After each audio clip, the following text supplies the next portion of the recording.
వైఎస్ఆర్సీపీ ఈసారి ఎట్టి పరిస్థితులను ఫ్యాన్ రెక్కలు విరక్కొడతాం, జగన్మోహన్ రెడ్డి గారిని జైల్లో కూర్చోపెడతాం, వైనాట్ 175 కాదు వైనాట్ పులివెందులు అంటూ మాట్లాడే పరిస్థితి. ఉభయ గోదావరి జిల్లాల మీదే అందరి ఫోకస్. ఏం జరుగుతుంది ఈస్ట్ గోదావరి వెస్ట్ గోదావరిలో? మీరు మాట చెప్పారు కదా, జగన్మోహన్ రెడ్డిని ఇంట్లో కూర్చోబెడతాం, జైల్లో పెడతాం, పులివెందుల నియోజకవర్గాన్ని గెలుస్తామని చెప్తున్నారు. సరే, చాలా సంతోషం. మరి అటువంటి పరిస్థితుల్లో ఉంటే కట్టకట్టుకుని ఎందుకు రావాలి వీళ్ళందరూనే? మేము గ్రామీణ ప్రాంతంలో ఉంటుంటాం, ఊళ్ళోని.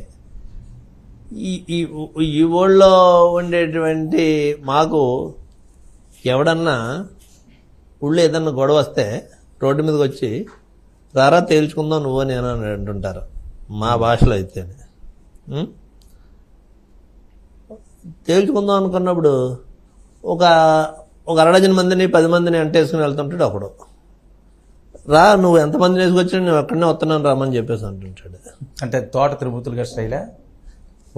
ఈ ప్రాంతంలో ఉన్నటువంటి పరిస్థితి చెప్తున్నాను. అంటే అంత అసమర్థుడు, ప్రజల్లో చాలా వ్యతిరేకత ఉంది జగన్మోహన్ రెడ్డి మీద. జగన్మోహన్ రెడ్డి ఓడిపోతాడు, పులివెందుల్లో కూడా ఓడిపోతాడు అని చెప్పేటువంటి వీళ్ళందరూ ఇంతమంది కట్టుకట్టుకు రావడానికి సిగ్గులు లేదా వీళ్ళకి? ఎవరు బలమైన వాళ్ళు ఎవరు బలహీనలో అర్థం కావట్లేదా? అంటే పొత్తు పెట్టుకోవడం అన్నది సిగ్గు లేకపోవడం అంటారా రాజకీయాల్లో?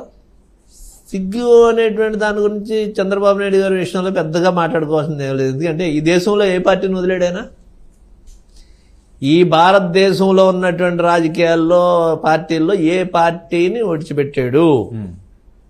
కాంగ్రెస్ పార్టీ పొత్తయింది గత ఎన్నికల్లో, బీజేపీ ఇది 3వ సారి 4వ సారి, సిపిఐ సిపిఎం, నిన్న వచ్చినటువంటి పవన్ కళ్యాణ్ నిన్న రావడం ఏంటి? నిన్న రావడం అంటే ఇప్పుడు 2వ ఎలక్షన్ ఇది, అతను చేస్తాను డైరెక్ట్గానే, అంతే కదా. మరి పొత్తుకు వచ్చింది నేను మొన్నే కదా, ఈ మధ్య కదా. పొత్తుకు వస్తానని ఎప్పటి నుంచో చెప్తున్నాడు. ఇవన్నీ జనం గమనిస్తున్నాడు. జగన్ గారు ఏం చెప్తున్నాడు? నాకు పొత్తులతోటి పని లేదు, నాకు ప్రజలు ఉన్నారనేటువంటి ధైర్యంగా చెప్పగలుగుతున్నాడు. అంటే వాళ్ళు చెప్పే అంశాలు ఏంటంటే, పురాణాల్లో కూడా మనం చూసుకున్నా ఒక రాక్షసున్నో ఒక దుర్మార్గున్నో ఒక దుష్టున్నో అంతమొందించాలంటే దేవతలే కొంతమంది సహాయం చేసుకుని సక్సెస్ అయిన సందర్భాలు ఉన్నాయి అంటారు. దానికి సమాధానం చెప్తారు. వాళ్ళ ఒక చేతకాంతనాన్ని కప్పిపుచ్చుకోవటం కోసం, వాళ్ళ అసమర్థతని కప్పిపుచ్చుకోవటం కోసం చెప్పేటువంటి కథలు ఇవన్నీ. దేవతలంటే పురాణాల గురించి చెప్తున్నారు. ఈ పురాణాలు ఇవన్నీ కథలే కదా, చూసిన వాళ్ళు ఎవరు లేము మనం. ఆ కథలనే ఇప్పుడు మళ్ళీ ఒక్కోసారి చెప్తున్నారు వీళ్ళు. ఇవన్నీ వీళ్ళు చెప్పేది కూడా కథే. ప్రాక్టికల్గా నేను ప్రజలతో ఉన్నానని చెప్తున్నాడు. ప్రజలు నాకు నా వెనకాల ఉన్నారని జగన్మోహన్ రెడ్డి నమ్ముతున్నాడు. నమ్మటానికి గల కారణం గడిచినటువంటి 5 సంవత్సరాలుగా ఆయన యొక్క పరిపాలనా విధానం, లేకపోతే ఆయన యొక్క సంక్షేమం, ప్రజా సంక్షేమం. ఈ భారతదేశంలో ఎవరిలో చేయలేనటువంటి విధంగా సంక్షేమ కార్యక్రమాలు చేశారు. ఈ భారతదేశంలో ఉన్నటువంటి ప్రతి రాజకీయ పార్టీ ఎన్నికల్లో ఒక మేనిఫెస్టోలు ఇచ్చేస్తుంది. అది ఏ రాజకీయ పార్టీ అయినా మేము అధికారంలోకి వస్తే ప్రజలకి ఈ పనులు చేస్తామని చెప్తుంటారు సర్వసాధారణంగానే. ఆ చెప్పినటువంటి వాటిల్లోని ఈవెన్ భారతదేశానికి ప్రధానమంత్రి చేసినటువంటి వాళ్ళు కానీ ముఖ్యమంత్రి కానీ ఎవరైనా సరే 100% చెప్పినవన్నీ చేసినటువంటి దాఖలాలు ఈ భారతదేశ చరిత్రలో లేవు. సుమారు 70 సంవత్సరాల నుంచి జరుగుతున్నటువంటి ఎన్నికలు మనకి ఈ రాజ్యాంగపరంగా 100% అమలు జరిపిన వ్యక్తి ఎవరున్నాడంటే ఒక జగన్మోహన్ రెడ్డి. భారతదేశ చరిత్రలో జగన్మోహన్ రెడ్డి అంత అవినీతి పరుడు కూడా లేదు అని చెప్పి వాళ్ళు మాట్లాడే పరిస్థితి. అవినీతి పరుడు అనుకున్నప్పుడు, అతను ప్రజా వ్యతిరేకత అనుకున్నప్పుడు, ప్రజల్లో అతన్ని వ్యతిరేకిస్తున్నారు అనుకున్నప్పుడు అంతమంది ఎందుకు కట్టకట్టు రావాలంటారు? అంతమంది ఎందుకు కట్టకట్టు రావాలి? వాళ్ళు బలహీనుడు అనుకున్నప్పుడు. అంటే రాజకీయాలు ఇది సాధారణం కదండి. ఏది సాధారణం? రాజశేఖర రెడ్డి గారు పొత్తులు పెట్టుకున్న సందర్భం లేదా? కాదు, ఏది సాధారణం? రాజశేఖర రెడ్డి గారు పొత్తులు పెట్టుకున్న సందర్భం లేదా? తప్పు పడతాం? అది తప్పు పట్టట్లేదు. పొత్తులు పెట్టుకోవటం అనేటువంటిది దాన్ని తప్పట్టకలొద్దు. అదే అంటే వెళ్ళిపోయినటువంటి పార్టీలు 3 సార్లు నిన్న కాకమన్నా కానీ కొన్ని ఉన్నాయి. నిన్న కాకమన్నా రాజశేఖర రెడ్డి గారు ఎప్పుడు పొత్తులు పెట్టుకున్నాడు?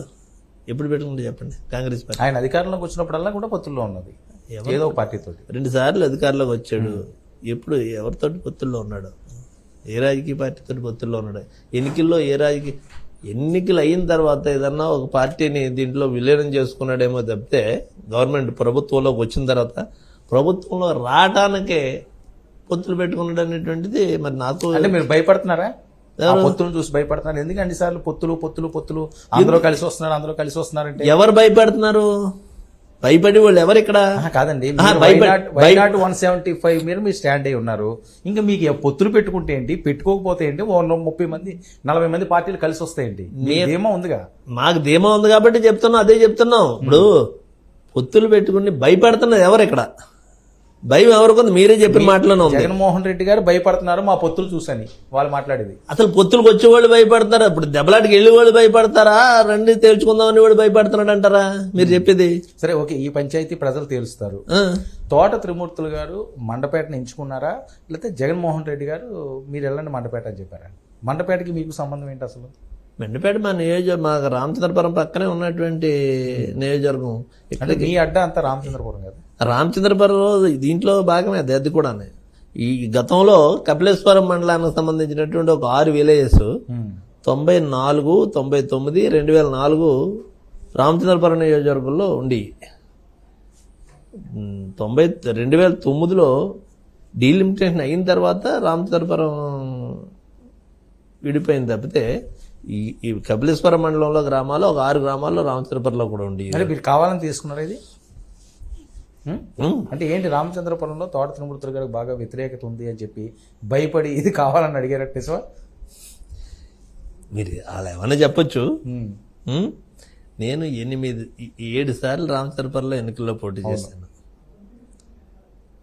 ఇది 8వ సారి నామినేషన్ వేసాను నేను ఇక్కడ మెండపేటలో.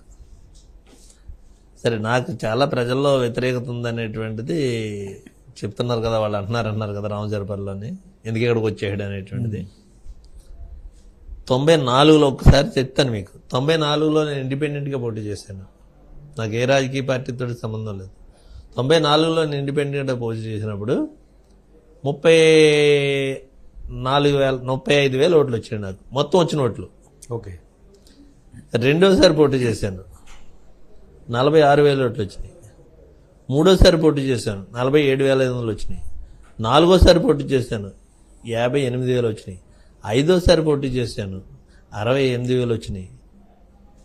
6ఓసారి పోటీ చేశాను, 85,000 ఓట్లు వచ్చినాయి.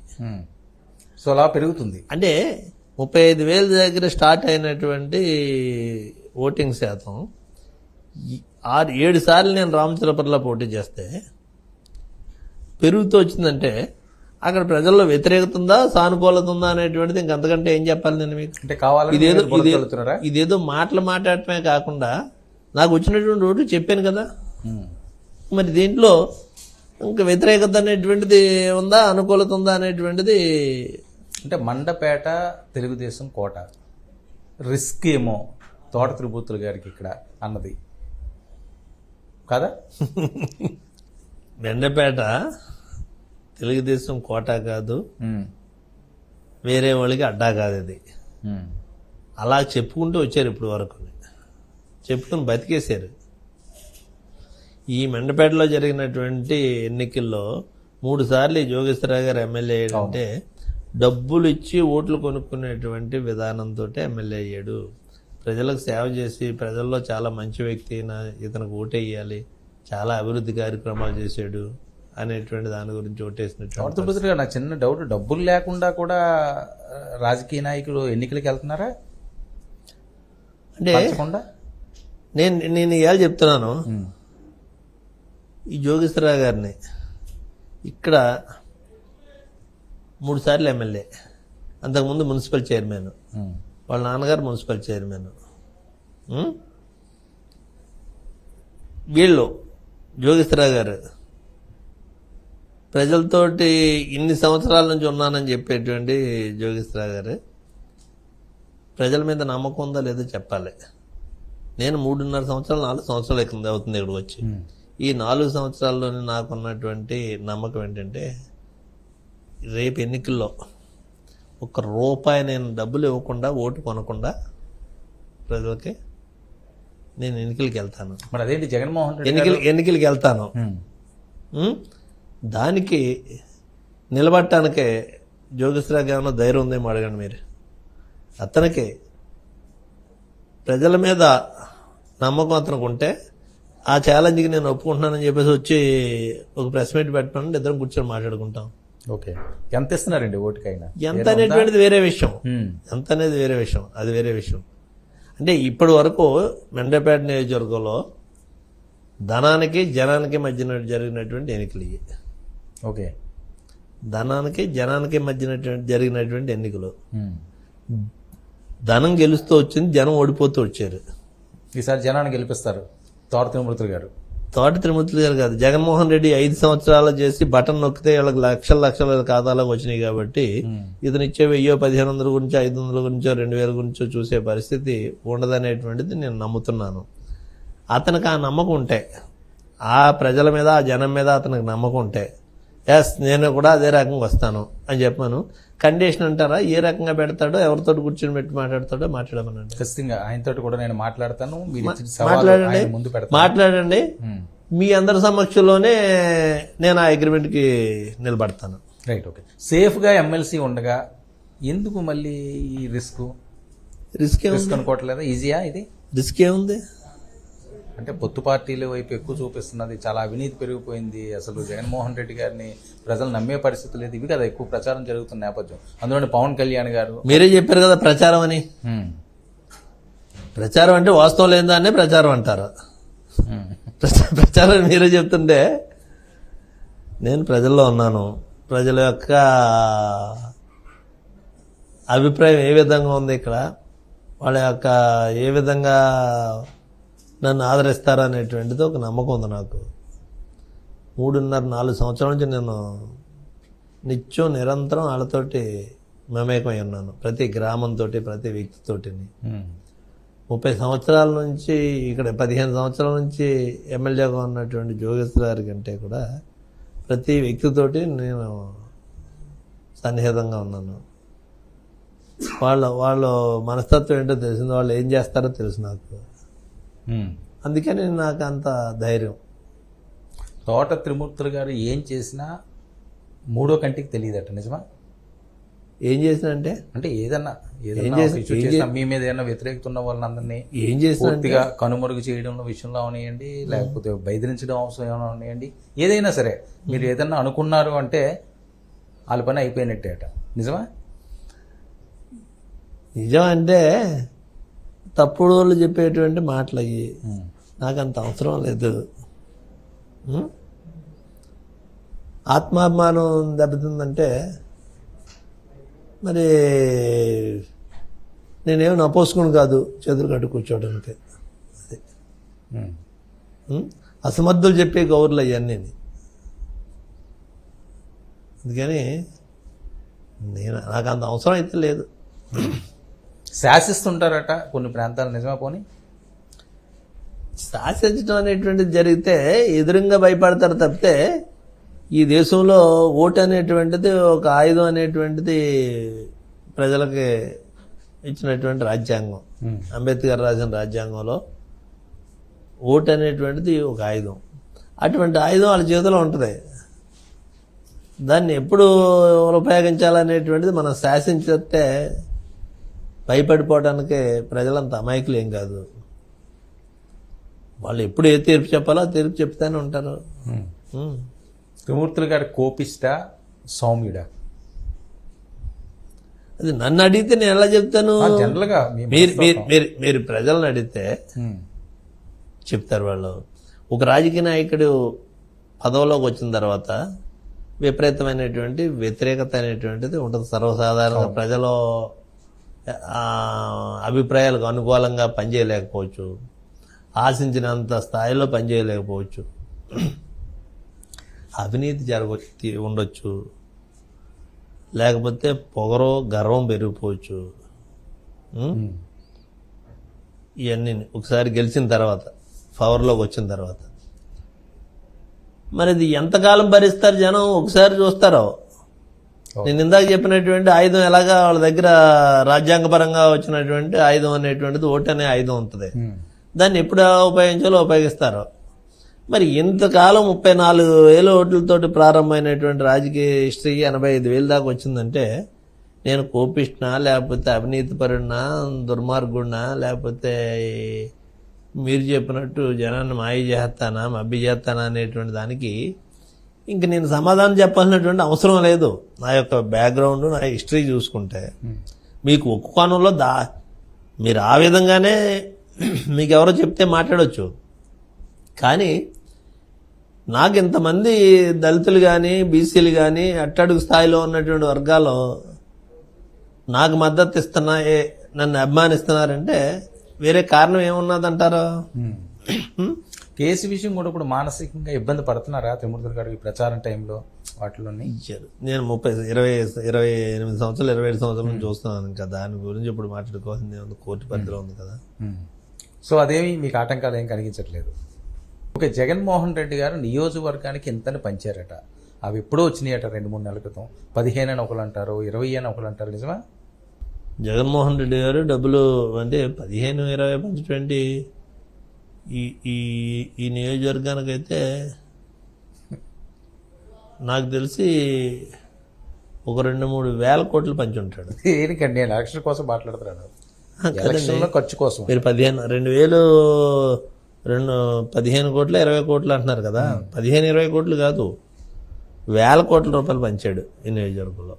ఓకే, 5 సంవత్సరాలుగా బటన్ నొక్కితే పంచాడు. కోవిడ్ వచ్చి, చిన్న ఉదాహరణ చెప్తున్నాను, ఈ రాష్ట్రానికి కోవిడ్ వచ్చి 2 సంవత్సరాలు అతలాకులతం అయిపోయింది. ప్రపంచం అంతా అల్లకొల్లం అయిపోయింది. అటువంటి అప్పుడు కూడా బటన్ నొక్కటం మానలేదు. రావాల్సినటువంటి కోవిడ్ వచ్చి లాక్డౌన్ ఉండటం వల్ల 2 సంవత్సరాలు మీరు అందరం చూసాం కదా, ఏ వ్యాపారాల్లో బాగాలేదు, ఎవరి పరిస్థితి బాగాలేదు. దీనికి కారణం లాక్డౌన్ వల్ల జనజీవనం స్పందించిపోయింది. జనజీవనం స్పందించిపోవటం వల్ల ప్రభుత్వానికి రావాల్సినటువంటి ఆదాయాలు తగ్గిపోయినాయి. అనుకున్నటువంటి ఆదాయాలు రాలేదు, వ్యాపారాలు నడకపోవటం వల్ల, ట్యాక్సులు రాకపోవటం వల్ల. అటువంటిప్పుడు రెగ్యులర్గా అయ్యేటువంటి ఖర్చు కంటే ఎక్కువ పెరిగిపోయింది. ఈ కోవిడ్ మేనేజ్మెంట్ చేయడానికి మెడిసిన్స్కి, హాస్పిటల్స్, అనేక రకాలుగా విపరీతమైనటువంటి ఖర్చు పెరిగిపోయింది. అదే టైంలో ప్రజలకి నిత్యావసర వస్తువులు నెలకు 2 సార్లు ఇచ్చాడు ఫ్రీగాని. ఇది లాక్డౌన్ ఉండటం వల్ల ప్రజలు బయటికి వెళ్ళకపోతున్నారు, వాళ్ళు జీవనోపాధికి కోల్పోయారు, ఇంట్లోనే ఉండిపోతున్నారు.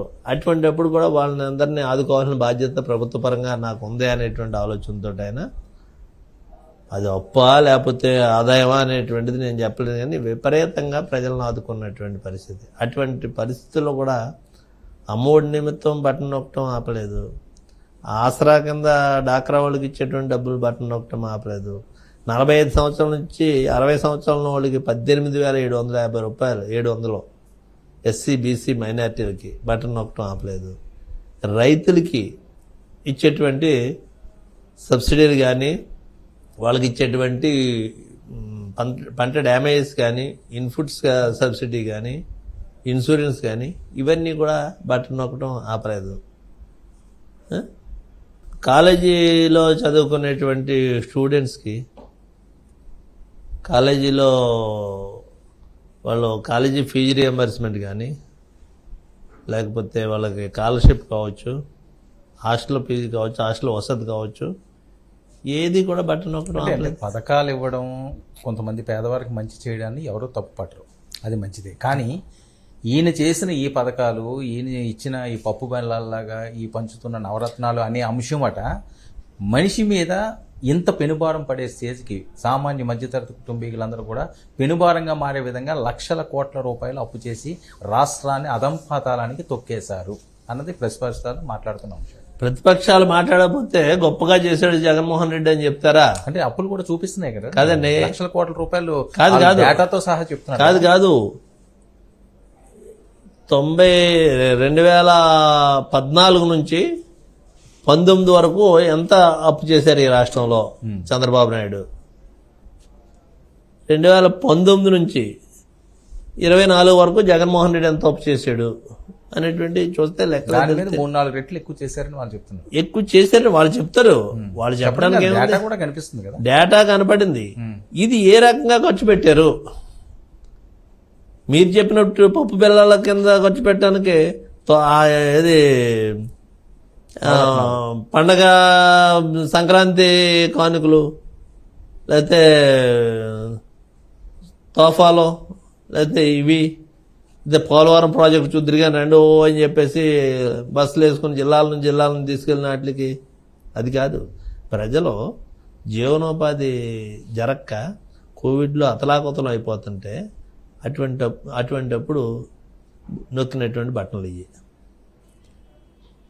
పిల్లలు చదువుకోవడానికి నాడు నేడు కింద ఒకప్పుడు స్కూల్స్ ఏ విధంగా ఉండి మనం మాట్లాడుకుంటున్నామంటే వాళ్ళు ఏదైనా చెప్పొచ్చు.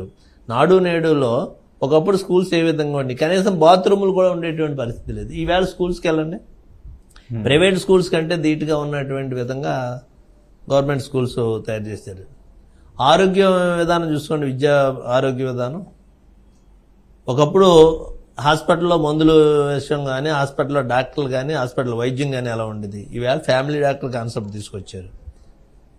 ఏదో సంవత్సరానికి ఒకసారి ఆరోగ్య క్యాంపులు పెట్టేసి, హెల్త్ క్యాంపులు పెట్టేసి, పరీక్షలు చేసేసి వదిలేసుకోనాకే పబ్లిసిటీ కోసం కాదు. ఫ్యామిలీ డాక్టర్ కాన్సెప్ట్ తీసుకొచ్చి రాష్ట్రంలో ఎవరో ఏ ఇంట్లో ఎంతమంది ఉన్నారో వాళ్ళ యొక్క హెల్త్ కండిషన్స్ ఎలా ఉన్నాయి అనేటువంటిది మొత్తం డేటా ఉంది. వాళ్ళకి ఆ కంప్లైంట్ ప్రకారంగా ఆ కంప్లైంట్ క్యూర్ అయ్యే వరకు ప్రతి నెల కూడా ఎప్పుడు మెడిసిన్స్ ఇవ్వాలి, ఎలాగ ఇవ్వాలి, ఎక్కడ ట్రీట్ చేయాలనేటువంటిది పిహెచ్సి లెవెల్లో వద్దా, లేకపోతే జిహెచ్సి లెవెల్లో వద్దా, లేకపోతే సిహెచ్సి లెవెల్లో వద్దా, లేదు కార్పొరేట్ హాస్పిటల్ పంపించాలా, ఎక్కడ పంపించాలి, ఎలా పంపించాలి అనేటువంటిది ఈవేళ ప్రతి ఇంటిలోకి సంబంధించినటువంటి ఆరోగ్య విధానం వరకే అలా బటన్ నొక్కితే వాళ్ళ ఆధార్ కార్డు క్లిక్ చేస్తే వాళ్ళ యొక్క డేటా. సో ఇదే వైసీపీకి శ్రీరామ లక్ష ఈ ఎన్నికలు, అంతేనా? ప్రజలకు ఇంకేం చేయాలంటున్నాను. ఇప్పుడు ఒకప్పుడు పెన్షన్లో ఇవ్వాలంటే నేను 94 నుంచి ఎమ్మెల్యేగా ఉన్నాను. 94లో 95లో నేను తెలుగుదేశం పార్టీలో చంద్రబాబు నాయుడు గారు ముఖ్యమంత్రి అయ్యేటప్పుడు జాయిన్ అయ్యాను. అప్పుడు పెన్షన్లు ఇచ్చాం. ఆ పెన్షన్ ఇచ్చేటప్పుడు ఏ ఊళ్ళో ఎవరన్నా చనిపోతే ఆ చనిపోయినటువంటి స్థానే ఆ ఖాళీలు భర్తీ చేసేవారు. ఊళ్ళో అందరికీ ఇవ్వటం కాదు, అంటే నేను స్వయంగా చూసాను కాబట్టి చెప్తున్నాను. ఆ ఖాళీలు భర్తీ చేసేవారు. ఆ ఖాళీ భర్తీ చేయాలంటే సర్వసాధారణంగా ఎవరన్నా ఒక గ్రామంలో చనిపోయారంటే అయ్యో పాపం అనేటువంటిది మనం ప్రజల్లో అనుకుంటాం. అందరం అయ్యో చనిపోయాడా అంటారు. అప్పుడు అయ్యో చనిపోయాడు అనుకునే వాళ్ళు కాదు వాళ్ళు. అమ్మో చనిపోయాడా, అయితే నాకు కావాల్సిన వాడికి ఎవరికన్నా ఇంట్లో వాడికి పెన్షన్ వస్తుంది అనేటువంటి సంతోషపడేటువంటి విధానం ఉండేది. ఎవరు సత్తే ఆ సచ్చినటువంటి పెన్షన్నే రియంబర్స్మెంట్ చేసేవారు వేరే వాడికి. ఆ విధమైనటువంటి పెన్షన్ దగ్గర నుంచి ఈవేళ 3,000 రూపాయలు ఇస్తాన్న ప్రకారంగా ఇస్తూ పొద్దుట 6 గంటలకు ఆ ముసలోళ్ళు ఇంటికి వెళ్ళి ఇస్తున్నారు. ఆ కాళ్ళు చేతులు వికలాంగులు ఇంటికి వెళ్ళి ఇస్తున్నారు. వాళ్ళ నరకం కనపడేది ఆ పెన్షన్ తీసుకోవడానికి. ఎండైనా వానైనా వెళ్ళి అక్కడ పెన్షన్ తీసుకోవాల్సి వచ్చేది. ఈవేళ ఆ పరిస్థితి ఏమీ లేదు. ఒకప్పుడు 65 సంవత్సరాలకు పెన్షన్ ఇచ్చేవారు, ఇవాళ 60 సంవత్సరాలకు పెన్షన్ ఇస్తున్నారు. ఈ వీవర్స్కి వీళ్ళందరికీ కూడా 45 సంవత్సరాలకి 50 సంవత్సరాలకి పెన్షన్. సో ప్రజలు పూర్తి స్థాయిలో వైసీపీ వైపు ఉన్నారు, అది మీ కాన్ఫిడెన్స్, అంతేనా? ఎక్కడికి వెళ్ళినా కనపడుతుంది అది మాకు, అది ఓకే. స్పష్టంగా ఎన్నికలు వచ్చేసరికల్లా జగన్మోహన్ రెడ్డి గారు కొత్త డ్రామాలు స్టార్ట్ చేస్తారట. ఏంటది? 2019లో కోడికత్తి డ్రామా ఆడించుకున్నారట, వివేక గారి హత్య డ్రామా ఆడించారట, ఇప్పుడు గులకరాయి డ్రామా ఆడుతున్నారట సింపతి కోసం. అంత సింపతి కోసం ఆయన ప్రయత్నించవలసినటువంటి అవసరం ఏమీ లేదు. ఎందుకంటే వివేకానంద రెడ్డి చచ్చిపోయినప్పుడు ముఖ్యమంత్రి ఎవరో, పరిపాలన ఎవరి దగ్గర ఉంది? చంద్రబాబు నాయుడు గారు. చంద్రబాబు నాయుడు ముఖ్యమంత్రి. మరి ఇంకా ఈయనకి సింపతి ఎలా అవుతుంది? ఈయన డ్రామా కట్టింది ఏముంది దాంట్లోని? సిగ్గు లేకుండా next లేదో ఎన్నికలు మాట్లాడుతున్నారంటే వస్తున్నాయని చెప్పి వీళ్ళే చేయించారు. కాదండి. అవసరం ఉంది. ప్రజలందరూ ఇంత పెద్ద ఎత్తుని బ్రహ్మరథం పడుతున్నారు. ఈవేళ ఇక్కడ నీకు చిన్న ఉదాహరణ చెప్తాను. ఈవేళ మెండపేటలో నామినేషన్ అయింది, చూశారు. ఎంత స్వచ్ఛందంగా వచ్చారంటే ₹1 నేను పెట్రోల్కి డబ్బులు ఇవ్వలేదు. నేను కాకముందు నామినేషన్ వేశారు తెలుగుదేశం పార్టీ నుంచి జోగేశ్వర గారు. పెట్రోల్ కూపన్లు పట్టుకుని గంటల తరబడి పెట్రోల్ బంకుల దగ్గర లైన్లు ఉన్నాయి.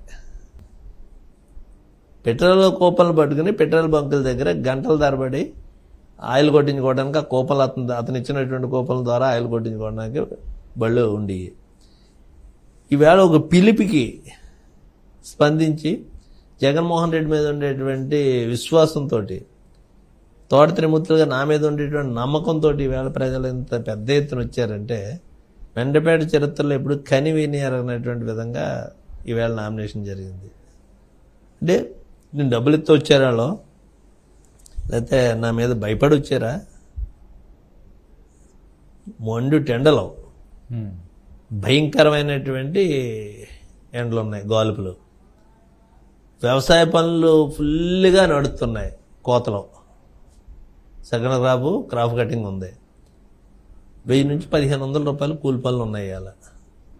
ఆ కూలి పని వదులుకొని ఈ ఎండలైనా సరే లెక్క చేయకుండా ఎవడో బండికాడి పెట్రోల్ కొట్టుకుని పార్టీ మీద నా మీద ఉండేటువంటి అభిమానంతో నమ్మకంతో వచ్చినటువంటి ప్రజలు ఇవ్వాలి. ఉభయ గోదావరి జిల్లాల్లో పరిస్థితి ఏంటి వైఎస్ఆర్సీపీకి? ఇది మొత్తం స్వీప్ చేస్తామంటున్నారు పవన్ కళ్యాణ్ గారు. చెప్తారు ఎవరు కాదు. అలా చెప్పకపోతే మా పార్టీ పరిస్థితి బాగాలేదని చెప్పరు కదా. కాపు సామాజిక వర్గం పోనీ ఈసారి ఎవరి వైపు ఉంది? ఆయన వైపే ఉందా అంటున్నారు. ఆయన అంటున్నాడు కదా, నేను కాపునే కదా. అవును, ఆయన పెద్ద కాపుని కాకపోయినా కాస్త కోస్తా పెద్ద కాపు ఏంటి, చిన్న కాపు ఏంటి? మరి కాపులు అందరూ ఆయన దగ్గర ఉన్నారు అంటున్నారు కదా. మరి ఇప్పుడు ఎక్కడుండే పరిస్థితులకు అక్కడ అనుకూలంగా ఉంటారు తప్పితే కాపులు అందరూ ఎటు ఉండిపోతాం, కాపులు ఓట్లు వేసేస్తాను, లేకపోతే రెడ్లు ఓట్లు వేసేస్తాను, కమ్మవారు ఓట్లు వేసేస్తాను, అధికారంలోకి రావు. రాజకీయ పార్టీ అనేటువంటిది ఆ విధి విధానాల మీద, పార్టీలు నడిపించే విధానం మీద, ప్రభుత్వాన్ని నడిపించే విధానం మీద, ప్రజలతో ఉండేటువంటి సన్నిహితాలు అనేక కోణాల నుంచి చూసి ఓటేస్తారు తప్పితే మీకు ఊరికే ఓటేసేసే పరిస్థితి ఉండదు. తూర్పుగోదావరి జిల్లాలో పోయినసారి ఎన్నికలు జరుగుతుంటే జగ్గంపేట మీటింగ్లో రిజర్వేషన్ గురించి అడిగారు. తూర్పుగోదావరి జిల్లా అనేటువంటిది ఈ రాష్ట్రంలో ఉన్నటువంటి కాపు సామాజిక వర్గానికి ఒక కేర్ ఆఫ్ అడ్రస్ లాంటిది. అటువంటి పూతిగడ్డ మీద నిలబడి జగన్మోహన్ రెడ్డి, నేను చంద్రబాబు లాగా అబద్ధం మాటలు చెప్పలేను, మాయ మాటలు చెప్పలేను. ఈ అంశం అనేటువంటిది కేంద్ర ప్రభుత్వం పరిధిలో ఉన్నటువంటి అంశం. ఇది రాష్ట్ర ప్రభుత్వం తరపున ఏదన్నా చేయవలసి ఉంటే నేను సహాయం చేస్తాను, కానీ కేంద్ర ప్రభుత్వం చేయగలుగుతుంది. నేను దీంట్లో ఏమీ రాష్ట్ర ప్రభుత్వం చేసేది ఏమీ లేదు అనేటువంటి చెప్పాడు. చెప్పిన తర్వాత అది నమ్మి జనం మొత్తం ఓట్లు వేస్తారు కదా. అప్పుడు ఓట్లు అయిపోతే 7 నియోజకవర్గాల్లోని 6 నియోజకవర్గాలు వైసీపీ గెలిచి మళ్ళీ అదే రిపీట్ అవుతుంది అంటే పార్లమెంట్ గెలిచింది కదా, అదే రిపీట్ అవుతుందా? అవుతుంది అనేటువంటిది అనుకుంటున్నాం ఖచ్చితంగా. పవన్ కళ్యాణ్ గారు అంటే జగన్మోహన్ రెడ్డి గారు భయపడుతున్నారా? ఎందుకంటే ప్రతి ప్రచారంలోనే ఆయన చెప్తున్నారు జగన్కి నేనంటే వణుకు అని. నిజమా? ఎవరు అంటున్నారు? పవన్ కళ్యాణ్ గారు. పవన్ కళ్యాణ్ గారు ఏం చెప్తున్నారు? జగన్మోహన్ రెడ్డికి ఆయన అంటే భయం అట. ఆయన అభిప్రాయం అది. మనం మీ పెద్ద కాపు గారు అంటున్న మాటలు కాదండి.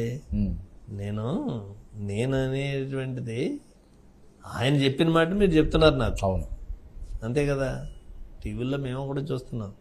ఉక్కు పాదంతో తొక్కేస్తాను, నెత్తి మీద కాలేసి పాతాలను తొక్కేస్తాను, నేను బలిచక్రవర్తి అనేటువంటి కూడా గొడ్డలు ఇప్పించి కూడా అవినీతి ఎమ్మెల్యేలు ఎవరైతే ఉన్నారో, అవినీతి రాజకీయ నాయకులు ఎవరైతే ఉన్నారో నడి రోడ్డు మీద పరుగులు పెట్టిస్తారట. మంచిదే కదా. సిద్ధమా? అవినీతి పరులు ఎవరైనా ఉంటే వైసీపీలోని ఆయన చెప్తున్నాడు కదా, వినాలి మరి, వింటున్నాం. ఎన్నికల తర్వాత కానీ తెలియదు కదా. ప్రజలు ఏ రకమైన తీర్పు ఇస్తారనేది ఆయన అభిప్రాయం. అది మనం ఏం చేస్తాం కదా. ఏంటి ఆయన అంత పబ్లిక్గా డైరెక్ట్గా అటాక్ చేస్తున్నారు? మరి ఆయన ఎందుకు అటాక్ చేస్తున్నారు అనేది ఆయనకి తెలియాలి. అంటే మీరు అనుకోవడం, మీకు చిరంజీవి గారి దగ్గర నుంచి కూడా వాళ్ళ మనస్తత్వాలు అవి తెలుసును, వాళ్ళతో పాటు కలిసి ఉన్న వ్యక్తి. ఆయన మాట్లాడేటువంటి విధానం మీద ప్రజలు ఏ రకంగా స్పందిస్తారనేటువంటి దగ్గరలో ఎన్నికలు ఉన్నాయి కదా, ఇంకొక 15-20 రోజులు ఉన్నాయి. 20 రోజుల్లో తీర్పిస్తారు కదా. ఆ తీర్పు చూసి ఇప్పుడు ఆయన ఈయన్ని అత్తపాతాలను దొక్కేస్తాడా లేకపోతే ఏం చేస్తాడా అనేటువంటిది ఎన్నికల్లో ఎలాగ తేలుతుంది. చిరంజీవి గారు కూడా ఆయనకే సపోర్ట్ చేస్తున్నారు, పొత్తు పార్టీలు గెలాలని ఆయన ఆశిస్తున్నారు. ఆయన ప్రభావం ఎన్నికలో ఉండే అవకాశం ఉంటుందా తిరుమల గారు? చిరంజీవి గారు అంటే మంచి వ్యక్తి. ఆయన ఇప్పుడు ఏం ప్రచారాలకు వచ్చి చెప్పేది ఏముండదు. కుటుంబ సభ్యుడిగా తమ్ముడిగా పోటీ చేస్తున్నాడు కాబట్టి నా మద్దతు నా తమ్ముడికి ఉంటుంది, జనసేనకు ఉంటుంది అని చెప్తే చెప్పుండొచ్చు. ఆయన చెప్పడం తప్పు కూడా కాదు. ఆ ఎఫెక్ట్ ఏమైనా ఉంటుందా ఓట్ బ్యాంక్ రూపంలో? ఉంటుందంటే ఆయన అభిమానులు ఎవరైనా ఉంటారో మరి వాళ్ళు ఆయన చెప్పిందా. ఆయన పార్టీ పెట్టినప్పుడే ఏం చేశారు అనేటువంటి చూసాం. ఆయన చెప్తే ఓటేసే పరిస్థితులు ఉంటారు లేదా అంటే అదొక ప్రశ్న. ఒక స్ట్రైట్ పాయింట్ త్రిమూర్తి గారు, మీరు కూడా స్ట్రైట్గానే సమాధానం చెప్పండి. పిఠాపురంలో ఏంటి పరిస్థితి? పవన్ కళ్యాణ్ గెలిచే ఛాన్స్ ఉందా లేదా వంగా గీత గారి ఛాన్స్ ఉందా? మీకు వచ్చిన రిపోర్ట్ చెప్పండి. ఇవి రాజకీయాలన్నీ పక్కన పెడదాం, మీరు వైసీపీ కాదు అన్న ఉద్దేశంతో జనరల్గా మీరు వింటున్నా చెప్పండి, ఫ్యాక్ట్ ఏంటన్న? జనరల్గా వింటున్నా చెప్పడానికి, ఒక రాష్ట్రంలో పార్టీ పెట్టి ముఖ్యమంత్రి కావాలనేటువంటి విధంగా ప్రయత్నం చేస్తున్నటువంటి వ్యక్తి పవన్ కళ్యాణ్ గారు. అది ముఖ్యమంత్రి అవుతాడు అనుకుంటే ఓటేయడానికి కొంతమంది సిద్ధంగా ఉంటారు. అది జనాభాగా ఉన్నటువంటి సామాజిక వర్గం కాబట్టి మా సామాజిక వర్గం నుంచి కూడా ఎవరో ఒకళ్ళు ముఖ్యమంత్రి అవుతారు అనేటువంటి ఆశపడతారు. దాంట్లో నేను నాలాంటి కూడా ఉంటాడు, నేను కూడా సంతోషిస్తాను ఆయన ముఖ్యమంత్రి అయితే. ఆయన ముఖ్యమంత్రి అయితే కాదు, ఈ రాష్ట్రంలో ఎవరన్నా కాపు ముఖ్యమంత్రి అయితే సంతోషిస్తాను. Okay fine. ఆయన ముఖ్యమంత్రి అవుతానికి నేను ముఖ్యమంత్రి కాదని ఆయనే చెప్తుంటే ఆయన ముఖ్యమంత్రి అవుతా అంటారండి మీరు? జనరల్ గా కాకుండా పొత్తు సార్ నేను చెప్పేదాన్ని.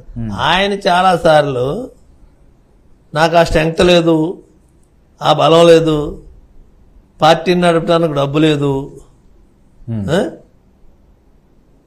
పార్టీ మీటింగ్ వస్తే వాళ్ళకి ఇచ్చేయటానికి కూడా లేదని మొన్న ఏదో అక్కడ మీటింగ్ లో చెప్పాడు ఆయన.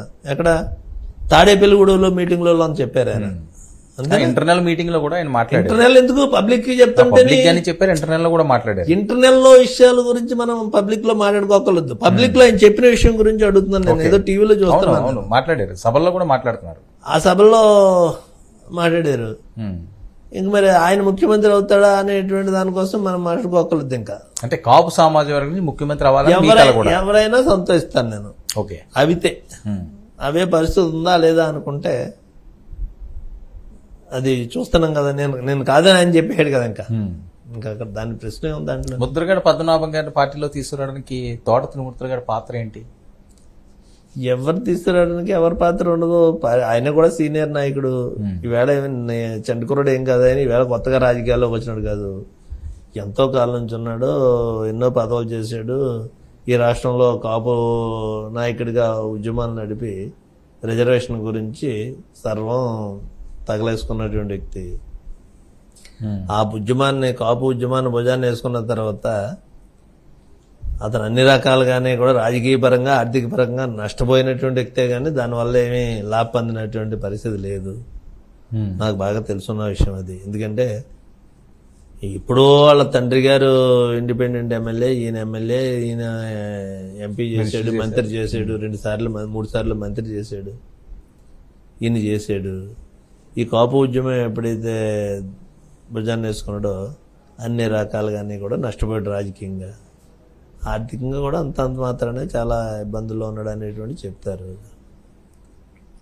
ఆయన్ని ఎలా పార్టీలో తీసుకురావడానికి మీ పాత్ర ఏముందంటానికి మీరు కూడా ప్రధాన పాత్ర కదా. ఆయన్ని ఎవరో ప్రధాన పాత్ర ఏం కాదు. ఆయన కూడా సీనియర్ కదా బాగానే. దాంట్లో మనం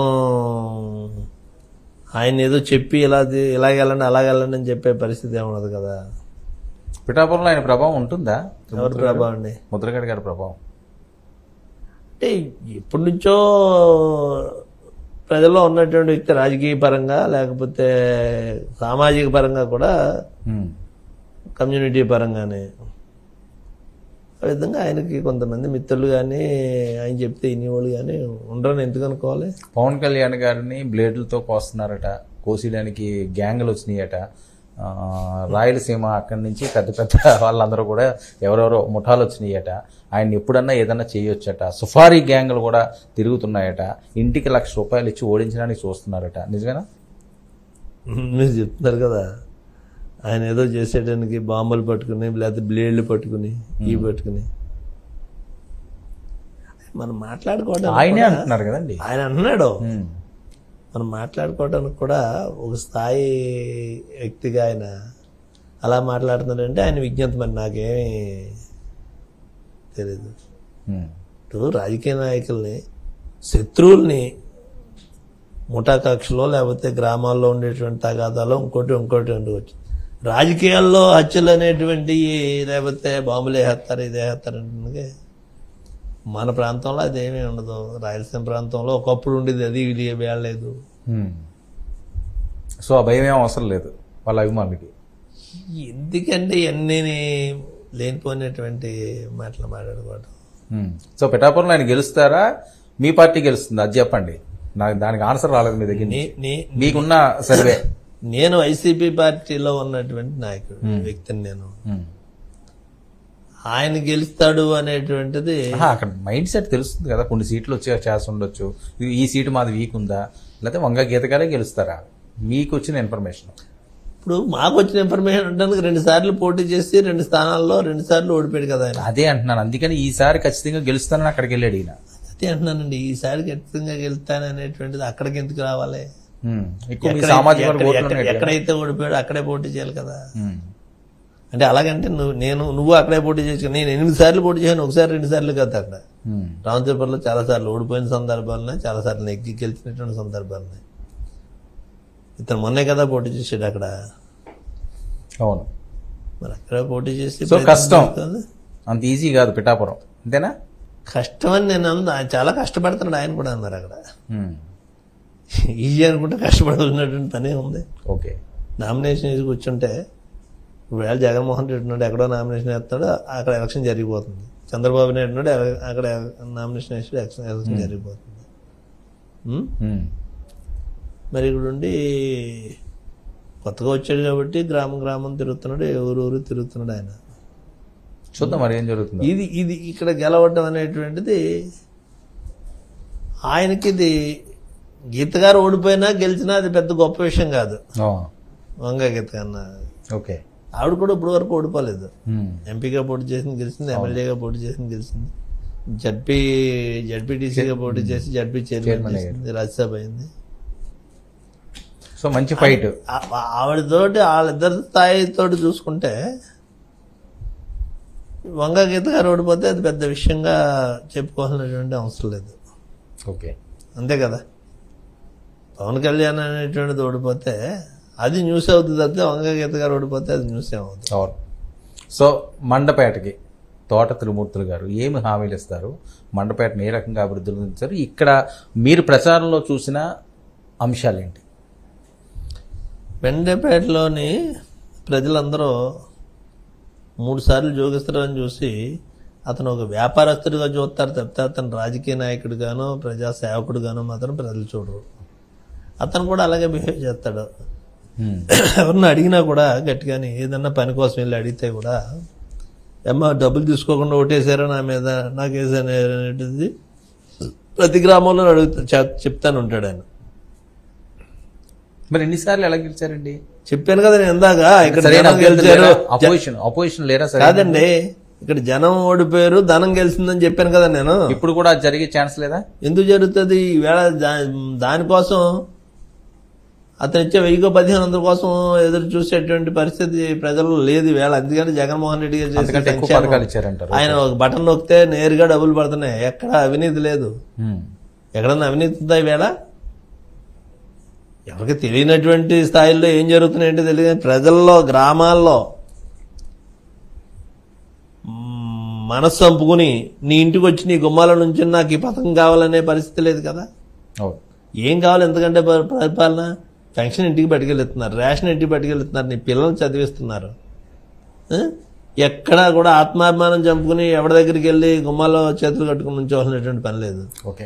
ఇంత అద్భుతంగా పరిపాలన జరుగుతుంటే ప్రజలు ఏం కోరుకుంటారు? ఏం కావాలి ఇంకంతకంటే వాళ్ళకి? రైట్. ఇక్కడ ఉన్న ప్రధాన సమస్యలు ఏంటి మీ దృష్టికి వచ్చింది? ప్రధాన సమస్యలు చాలా ఉన్నాయి. కొన్ని పరిష్కారం చేస్తాం, భవిష్యత్తులో దాన్ని ఎట్లన్నిటిని కూడా పరిష్కారం చేస్తాం. ఇంకా ఈ మెండపేట మున్సిపాలిటీకి ఒక బైపాస్ రోడ్డు ఒకటి కావాలి. ఓకే, చాలా ఇబ్బంది ఉంది. నేను దాన్ని వేయటం కోసం అనేటువంటిది ఫస్ట్ ప్రయారిటీ పని కింద తీసుకుంటాను. ఎందుకంటే దాన్ని ఆనుకుని ఉన్నటువంటి ఆ బైపాస్ రోడ్ నడిచినంత దూరం ఉన్నటువంటి ఆ ల్యాండ్స్ అన్నీ కూడా డెవలప్ అవుతాయి, రోడ్స్ వస్తాయి,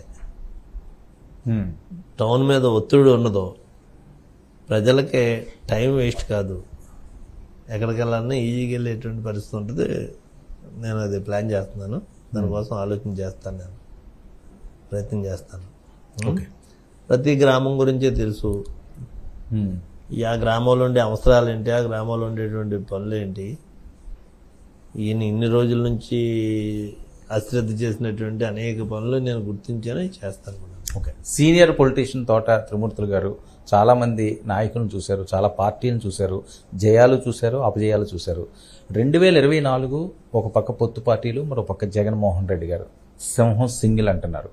మీ అంచనా ప్రకారంగా ఎన్ని సీట్లు ఈసారి మీకు వచ్చే ఛాన్స్ ఉంటుందండి రాష్ట్రంలో? గవర్నమెంట్ గ్యారంటీగా 100% వైఎస్ఆర్ పార్టీ గెలుస్తుంది. జగన్మోహన్ రెడ్డి గారు ముఖ్యమంత్రి అవుతాడు, ఇది మాత్రం క్లియర్. దాంట్లో ఏ విధమైనటువంటి అనుమానాలు పెట్టుకోవాల్సినటువంటి అవసరం లేదు. ఉభయ గోదావరి జిల్లాలో కూడా మెజార్టీ మీకేనా? రాష్ట్రం అంతా కూడా అన్ని జిల్లాల్లోనే కూడా మెజార్టీ సీట్లు జగన్మోహన్ రెడ్డి వస్తాయి. 13 జిల్లాల్లోనే కూడా, పాత 13 జిల్లాల్లోనే కూడా జగన్మోహన్ రెడ్డి గారికి ఆ మ్యాజిక్ ఫిగర్ దాటి వస్తాయి అన్ని జిల్లాల్లోనే కూడా. సో అధికారం ఎవరు ఆపలేరు. ఎవరు ప్రజలు అనుకుంటే ప్రజలు ఆపగలుగుతారు తప్పితే ప్రజలు ఇప్పుడు చంద్రబాబు నాయుడు గారు లేకపోతే ఏళ్ళో పొత్తులు అనుకుంటే ఆగేది ఏం కాదు. మీరెంత మెజార్టీ? చంద్రబాబు నాయుడు గారిని నమ్మే పరిస్థితుల్లో జనం లేరు. అతను చూశారు. గతంలో ఒక మేనిఫెస్టోలు ఇచ్చి 3 సెంట్లు భూమి ఇచ్చి నీకు ఇల్లు కట్టిస్తాను, 1,50,000 లోన్ ఇస్తానని చెప్పాడు.